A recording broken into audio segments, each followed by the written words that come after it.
71 20 வாரிசுகள் என்ற தலைப்பில் முரசொலி நாளேடு தீட்டியுள்ள தலையங்கத்தில் நடந்து முடிந்த நாடாளுமன்ற தேர்தலில் மோடியும் அமித்ஷாவும் எதிர்க்கட்சிகள் மீது வைத்த விமர்சனமே வாரிசு அரசியல் செய்கிறார்கள் என்பதுதான்.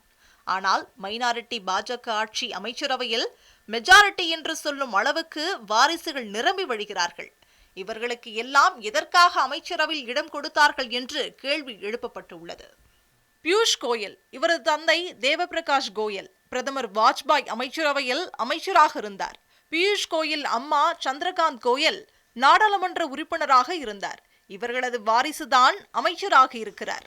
தர்மேந்திர பிரதான், இவரது தந்தை தேவேந்திர பிரதான் பிரதமர் வாஜ்பாய் அமைச்சரவையில் அமைச்சராக இருந்தார்.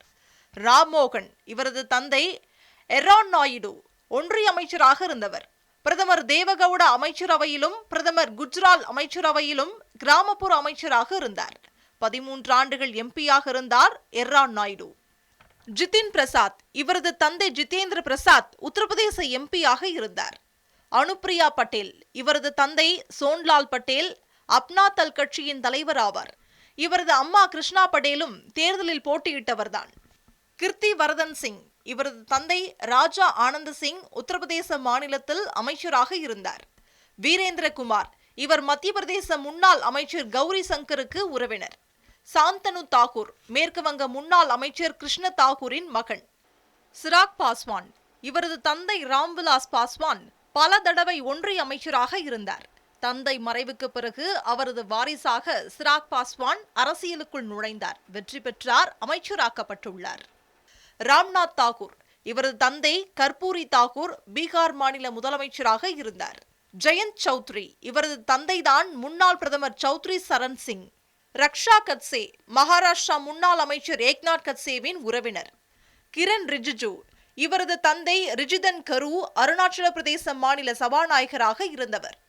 ராவ் இந்திரஜித் சிங், இவரது தந்தை மகாராஜா ராவ் பைரேந்திர சிங் ஹரியானா மாநிலத்தில் முதலமைச்சராக இருந்தார். ரவ்னீத் சிங் பிட்டு, இவரது தாத்தா பஞ்சாப் மாநிலத்தில் முதலமைச்சராக இருந்தார். அன்னபூர்ணா தேவி, இவரது கணவர் ராம் பிரசாத் பீகார் மாநில முன்னாள் எம்எல்ஏ. HD குமாரசாமி, இவரது தந்தை HD தேவகவுடா. இவருக்கு அறிமுகம் தேவையில்லை. இந்திய நாட்டின் பிரதமராக இருந்தவர் தேவகவுடா.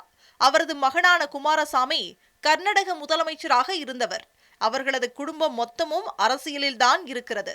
பாலியல் வழக்குகளில் சிக்கி சிறையில் இருக்கிறார்கள் தேவகவுடாவின் மகனும் பேரனும். இவர்களுக்கு இருக்கரம் கூப்பி வாக்கு கேட்டவர்தான் மோடி. பாலியல் குற்றங்களில் சிக்கியதும் அவர்களை வெளிப்படையாக கண்டிக்க கூட மனமில்லாமல் இருந்தவர்கள்தான் பாஜக தலைவர்கள். கமலேஷ் பாஸ்வான், ஓம் பிரகாஷ் பாஸ்வானின் மகன். உத்தரப்பிரதேச பாஜக பிரமுகர்களில் ஒருவர் இவர்.